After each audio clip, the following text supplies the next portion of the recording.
Okay, Trans Am fans, I'm delighted to welcome one of our youngsters and one of our new Trans Am drivers who is racing in the real Trans Am world, but also doing a really good job in the E-Championship. He's a good friend of mine from watching him in F3 and F4. His name, John Paul Southern Jr.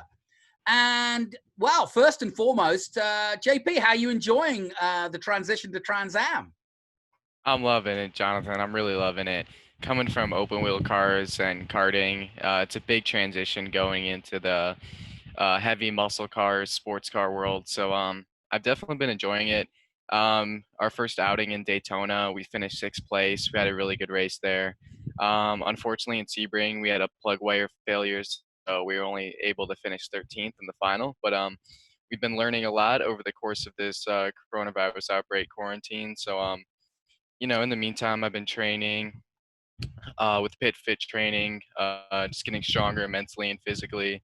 It definitely doesn't help being stuck inside all day, but you got to do what you got to do in these times. So, the Trans Am series amazing. It's amazing.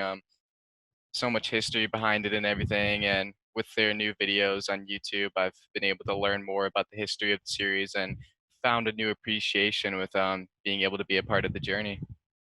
So why Trans Am? I mean, like I said, you were pretty much, and you're still a teenager. You're at that age group where F3, F4, Road to Indy seems like the more natural thing. So this is an interesting sort of change. So in open wheel, we kind of found that we didn't really have the budget to go any further than F3, and Trans Am was just a better cost-effective route for me personally. It's definitely not for everybody, but in my position, for me personally, it was the right move to make.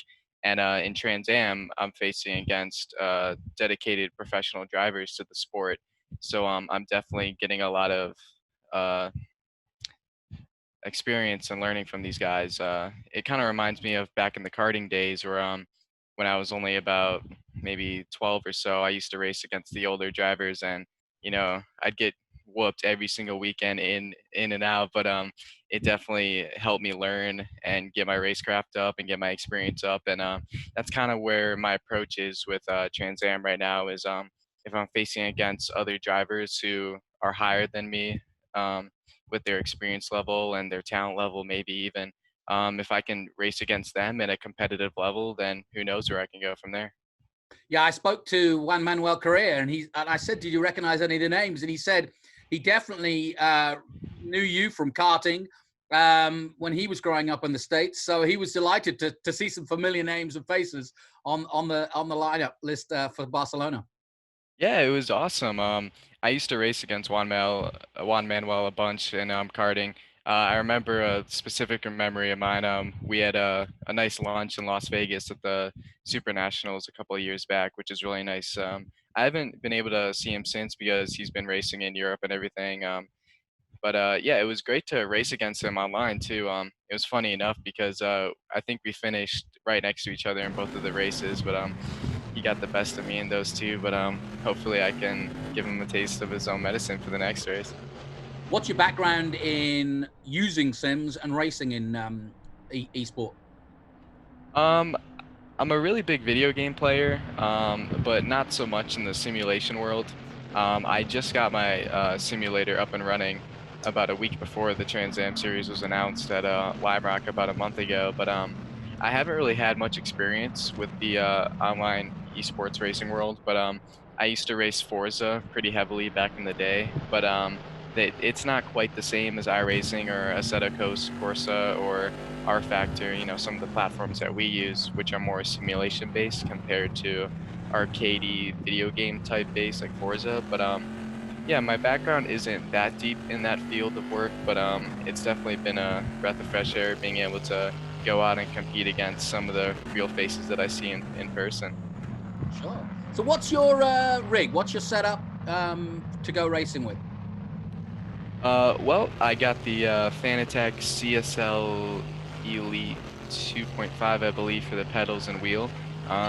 It definitely put a big hole in my bank account, but I thought it'd be worth it since there's such a big prize pool for the esports series. And then I have some state-of-the-art Home Depot and Lowe's buckets supporting my my monitor and my seat and everything. So that's basically where I'm at right now, and hopefully I can make some upgrades from those buckets to a more sturdy metal rig or something in the future. Hey, using Lowe's equipment, is nothing wrong with that. Jimmy Johnson's been sponsored by Lowe's for years. He has. So shout out Lowe's. Hopefully you guys can return the favor, I guess. So, I jokingly said in the commentary that knowing your dad, he's probably enjoying not having to repair your car in the E-Championship. So, is he sitting there helping you or not? No, he's just taking a step back, really. I'll be up in my room doing some of the practice races and some of the practices and everything, and I'll come down to get a drink of water between races, and he'll just be on the couch watching the live stream on his TV. So it's definitely fun at the real world races where we have kind of like a father-son duo going on, where both of us are helping each other out with whether it be setups or on-track advice and everything. But it's kind of nice to just lay back and have fun with the online racing for now. So, JP, like I said, I know a little bit about you because I've followed you in single seaters. But tell me a little bit tell the Trans Am folk a little bit about your background and a kind of rocky road because you almost came to end your career before it had even started in many ways. Yeah, yep. So in karting in the early days, I was pretty dominant in karting. I won the Triple Crown Championship in the WKA National Series, and I had won the Robopong 200 race about a month before my incident. But we were heading into the SCUSA Super Nationals. Some say it's the biggest karting race in the world, but it's definitely up there. We were heading into there with a lot of confidence, trying to secure the win for that race. But unfortunately, our first race, our first practice out actually, my brakes failed, and unfortunately, I had a compound dislocation and fracture in both my ankles and legs, which set me back about 7, 8 months in a wheelchair, which definitely sucked. But I actually came back and won my first race back, and eventually the championship the following year. But yeah, it sucked during that time. I see guys like Robert Wickens and like we mentioned before, Juan Manuel. I see guys like that, and I see how they were mentally strong enough to be able to come back and continue to compete in their fields of work. And it kind of reminded me of how I had to do the same. But unfortunately for me, it was at such a young age. I believe I was in eighth grade or so when it happened. So it definitely matured me a lot as a person, mentally and physically, and definitely shaped me into the driver and athlete and overall person that I am today. And it's interesting because I know that on certainly some of your single-seater cars, you've put a sort of tribute to the people that help you get back to fitness from the hospital. And I thought that was a really nice touch because you haven't forgotten them, and clearly they were a huge part in getting you back on the road. Yep. So featured on our F3 car last season, we had university hospitals. We had their Rainbow Babies and Children's part of the hospital. Their logo is it's just a rainbow, and we had it all over the car to help support the all the amazing things those heroes are doing at the hospital. And we also had a fundraising campaign for the cancer patients in that section of the hospital. I believe we were able to raise over $2,000. So it was definitely amazing to give back to the people who helped me give back, really. Yeah, I can well imagine, and that's a really nice gesture. Obviously, I've got your car behind me, the number 61. Tell me a little bit about your design and your sponsors for the E-Championship.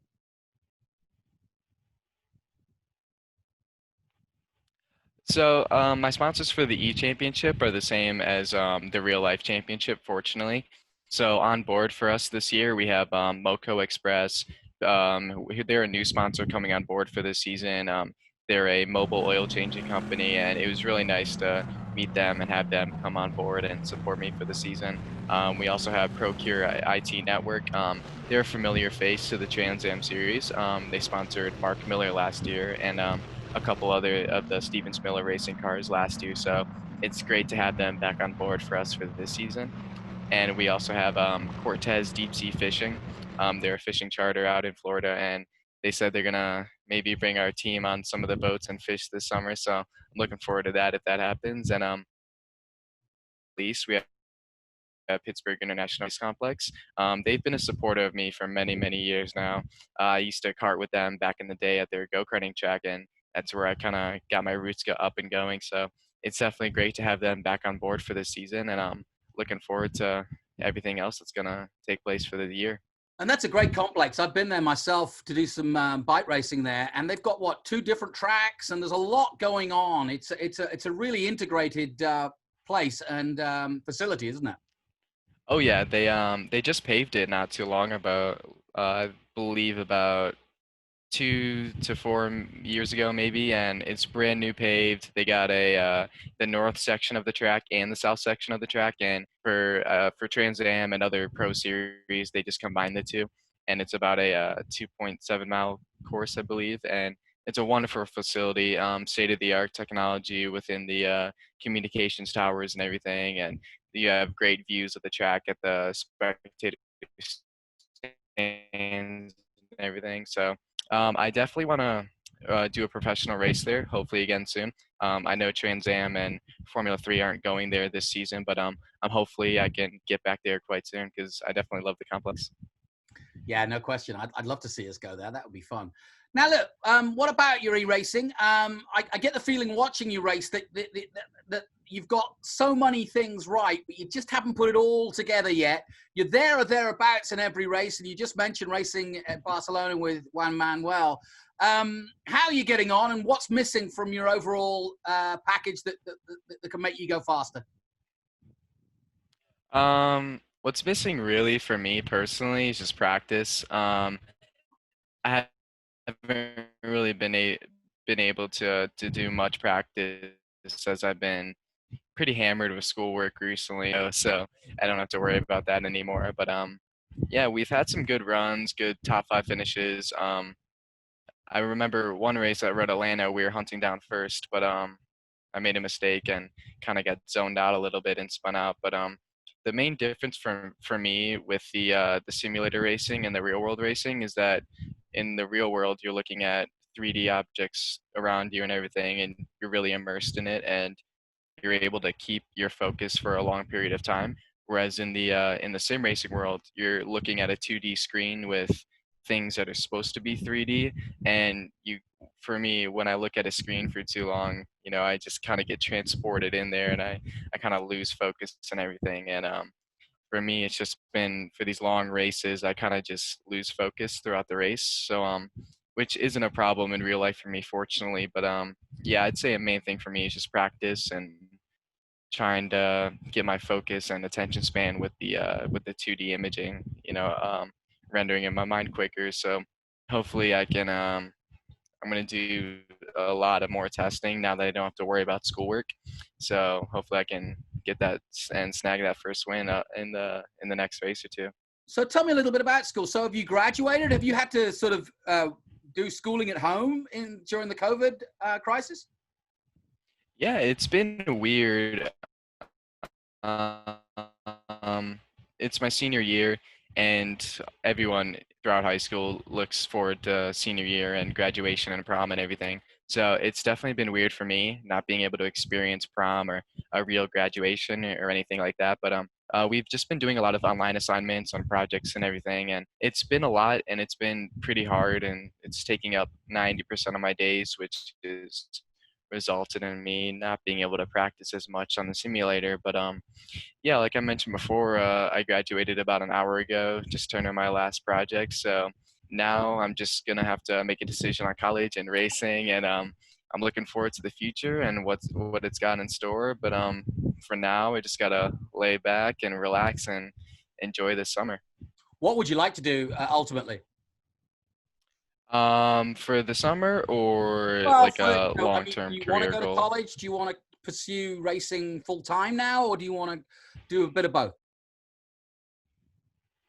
I was thinking about doing a little bit of both.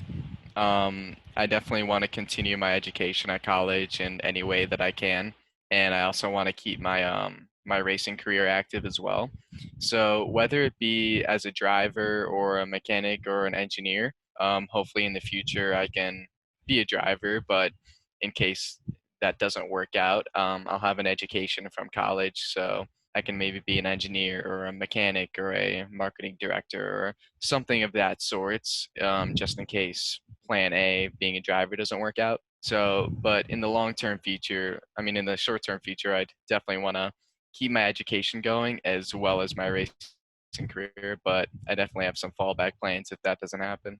Well, that's a very smart way of approaching it, because a lot of racing drivers kind of shoot for the moon and then suddenly realize that sometimes either the money runs out, or they just don't quite get there, and then suddenly they don't really know what to do next.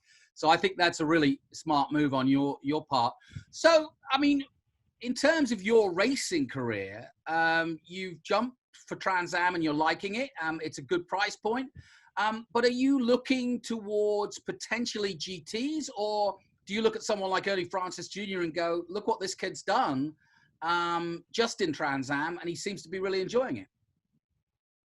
Well, for me, the way I like to think is I like to take one step at a time with most things. And for right now, I'm in a great series with some great competition, and I would like to stay there and hopefully secure a championship in the next year or two. But in the long term, I haven't really looked at that far, just because I don't know. I like to keep everything like a set path, and I don't like to predict the future or try to shape my future in any way. I just let the wind take me where it wants to go, really. So yeah, in the long term, I definitely just want to stay in the sport as much as I can in any way possible. So whether that be in GT cars like you mentioned, or maybe going back to open wheel, or maybe the NASCAR route or anything, whatever will help me have a successful and happy life is really all that I'm looking for.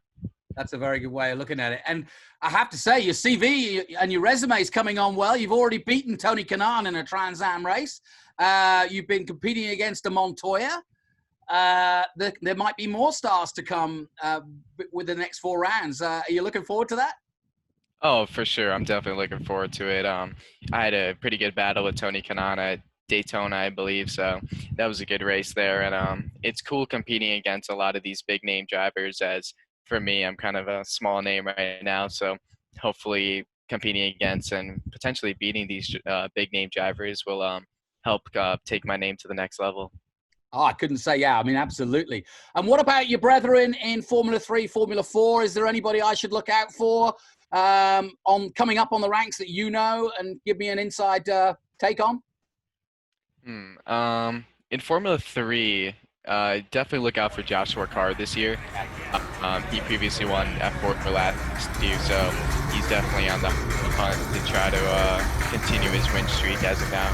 And in Formula, I don't really know who's confirmed for this season, but I do know that Dylan Tabella is confirmed for this year, and I believe he's raced the last 2 seasons, and I believe he's still looking for that first win as well. So he's someone that I've raced against in karting for many, many years now, and he's definitely a hungry driver, and he's used to winning. And being in the position that he is now, with no wins yet in the season, I think he's going to be really, really hungry and really going for that first win and potentially a championship for this season. Just earlier today, I was doing the Yak Academy, which is a sort of winter series in Florida. And the names that came out of there were Jeremy Fairbairn, Aiden Yoder, who I'm sure, and who else was Hunter Yaney. Have you heard of any of these cats? I believe I used to race against Jeremy Fairbairn in karting a little bit. Our ages are a little bit different, but I believe we did like 1 or 2 races together where our class ages met up a little bit. But yeah, I'm familiar with Aiden Yoder as well. I think he had the fastest lap, or maybe even the pole last year or the year before one of the races. So he's definitely another guy to look out for as well. And Hunter Yaney is another name you should be looking out for. I raced against him in the Formula 3 Esports series, and we had a few battles on track, and they were quite nice. So it seems like he's a clean and consistently fast driver. So those are all names you should be looking out for this season yet. Well, as you say, you've got a summer ahead of you with a lot of thinking. You've got over the first hurdle, which is high school. The world is at your feet, but we're all on hold. But maybe that actually gives you a little bit more time to kind of put the plan into action. Do you think you'll do some more sim racing when this is all done? Oh, for sure, yeah. I've noticed that on the simulator, it's kept my focus sharp and everything. Working out of a basement can only do so much for me mentally, so it's nice to still get that racing feel while I'm in the simulator. But yeah, after the esports series are over and real life continues to start going again, I'm definitely gonna fall back to esports as a way to practice since real world accessibility at the track isn't always there. So the esports racing is definitely a good spot to practice for me in the future. Yeah, no question. Well, look, thank you so much for talking to us. I know that win in esports is just around the corner. Do you have an idea where and when, and where do you think the track, where would you like to see the championship race that would be good for you? I'd love to see it at the Pitt International Race Complex. It's one of my favorite tracks in the country, and obviously they're one of my sponsors. So I definitely want to get that first win on home territory. That's a good call. We'll make a call to John Claggett and see if he can get in there. The car looks great on track. It really pings with the striping on the side on that. It looks good. Thank you. And I wish you luck in the next few rounds. And obviously, we look forward to getting together at Mid Ohio for the first real round, or the first the second round. It will be. How was Sebring for you? Sebring was quite a challenge, to be honest.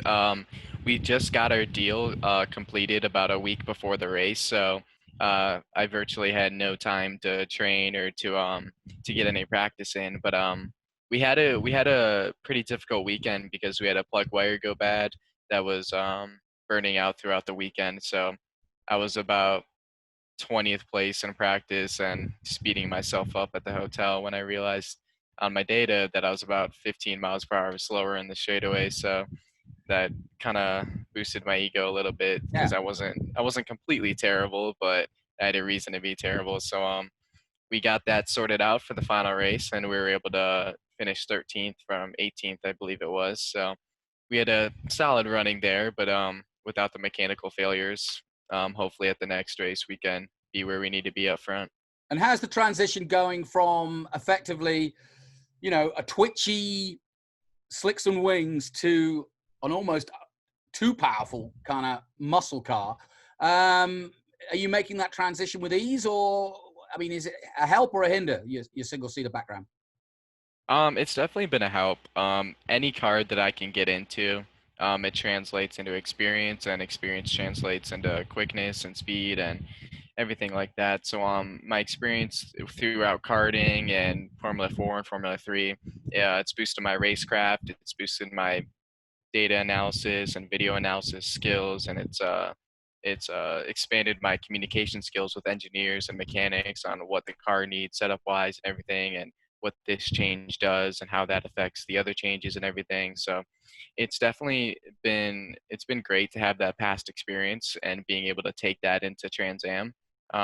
Obviously the cars are much different, but those basic concepts still translate over, and now it's all about tuning the fine details and everything, and just learning the small its and bits and pieces and everything that I need to know from the Trans Am car. So for what I've been doing is just reviewing data and reviewing setup changes and alignments and all that, and trying to put that together and compare what the Formula 3 car feels and how the Trans Am car feels and what setup changes do what from which car. So it's definitely been a learning curve, but a welcomed one. So Well, listen, you're doing a great job paddling it out there, and I hope you can get in onto the podium for round 5 at Riverside. That's going to be interesting. Are you looking forward to going there? um, I'm a little bit too young to know what that track is, to be honest. So I'm looking forward to it, and it's going to be a challenge because I haven't even seen the layout of it really. But I'm looking forward to racing against these other guys who do have experience there. So we're gonna we're gonna see a real test of how quick I'm good at adapting to new tracks and situations. Well, listen, JP, thank you so much for spending some time with us here with Trans Am. We've been enjoyed watching you, and keep going. I'm sure that race win's around the corner, and let's see if we can get you back in contention for the overall title. Yeah. I'm looking forward to it, and thank you for you and everyone else on board, John Claggett and everybody who set up this series to, boost spirits and everything during these rough times. So it's much appreciated with the drivers and everyone involved, and I'm looking forward to get back to the real racing. But as of now, this will definitely do, and it's much appreciated. Well, on behalf of the whole Trans Am community, congratulations on graduating. Thank you. The real work starts now, I hate to say, but don't worry. You've got over the first hurdle. The world is your oyster. And JP Southern, finally, just let everybody know where they can catch up with you in social media-wise and, sponsor-wise. All right. You guys can follow me on Instagram at JP_Southern. My Twitter is JPSouthern20, YouTube JP Southern. You can find me on all social medias, Facebook and everything like that. I want to say a big thank you to my sponsors, Moco Express, Procure IT Network, Cortez Deep Sea Fishing, and Pittsburgh International Race Complex. A big thank you to Stevens Miller Racing for even giving me this opportunity to present myself in this series. And I'm looking forward to seeing you all back on the track soon. Well, great. Thanks, JP. And if you do go deep sea fishing, I'm in. Awesome. Looking forward to it. Hey, thanks for your time. Appreciate it, mate. And have a good weekend. Have a good Memorial weekend. Stay safe and keep on trucking. Thank you. You as well.